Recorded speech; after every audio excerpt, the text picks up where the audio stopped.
Let me guess. You ran a mortgage calculator. It said, "Congrats, you're approved." Your real estate agent smiled like you just won the lottery, and then your stomach dropped. Because deep down, you already know the truth. Just because you're approved doesn't mean you can afford it. Today, we're doing the math nobody wants to do. Not bank math, real life math. Who can actually afford a $500,000 house in 2026 without turning their life into a permanent stress spiral? Spoiler, it's way fewer people than Instagram wants you to believe. Part 1.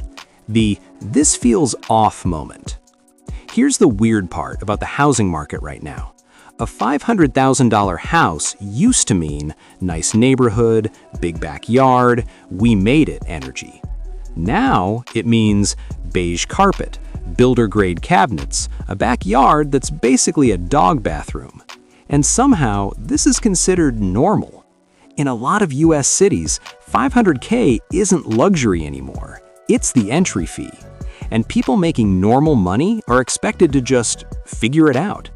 But let's slow this down, because your gut feeling is right. Something is seriously broken here. Part 2. Bank approval versus real life. Banks love to say things like, "You're approved for up to $520,000. Cool. That's like your gym saying, "You can deadlift 400 pounds once." Yeah, but can you do it every month for 30 years without blowing out your spine? That's the difference.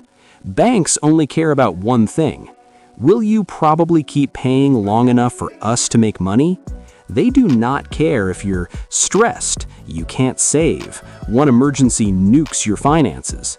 Approval does not equal affordability. Never confuse those. Part 3. Let's run real numbers. All right, let's say you buy a $500,000 house. You're not rich, so you put down 10%. That's $50,000. Cash, which already wipes out most people's savings. Your loan? $245,000. At today's interest rates, let's be generous, your mortgage alone is about $2,800 a month. And no, that's not the final number. That's just the cover charge. Now stack the rest. Property taxes about $500 a month, home insurance about $300 a month, maintenance, because houses break, about $400 a month, PMI, aka you're not rich tax, about $300 a month. Boom. Your real housing cost is pushing $4,300 to $4,400 every single month. No vacations included, no emergencies included, no life happens included. So how much do you need to make? Financial pros say housing should be about 28% of your income. Let's reverse engineer that. To afford $4,400 comfortably, you need to make around $185,000 per year. Even if we use the YOLO version of the rule, you still need $150,000 plus. Now, here's the part that hurts. The majority of US households don't make anywhere near that, which means most people buying $500K houses aren't comfortable. They're just surviving. Part 5. But people are doing it. Yeah, they are. And here's how. Too high income earners, family money, or stretching themselves so thin one flat tire becomes a crisis. Let me paint the picture. Two professionals. Combined income, $160,000. Sounds solid, right? After taxes, benefits, and retirement, they take home about $9,500 a month. Subtract housing, minus $4,400. Now they've got $5,100 left. Sounds fine until real life shows up. 2 car payments, $800. Insurance and gas, $500. Student loans, $600. Groceries, $800. Utilities, internet, and phones, $450. Now they're sitting at about $1,500 for kids, medical bills, repairs, saving, living like actual humans. That's not wealth. That's walking a financial tightrope in Crocs. Part 6. What house poor really feels like. Being house poor doesn't look dramatic on Instagram. It feels like checking your account before buying groceries, ignoring warning lights on your car, hoping nothing breaks because you're tapped. It feels like, yeah, we own a house, but we can't breathe. One job loss, one medical bill, one busted HVAC, and it's game over. That's not success, that's anxiety with a mortgage. Part 7. The system doesn't care. Here's the messed up part. Nobody in the system is incentivized to stop you.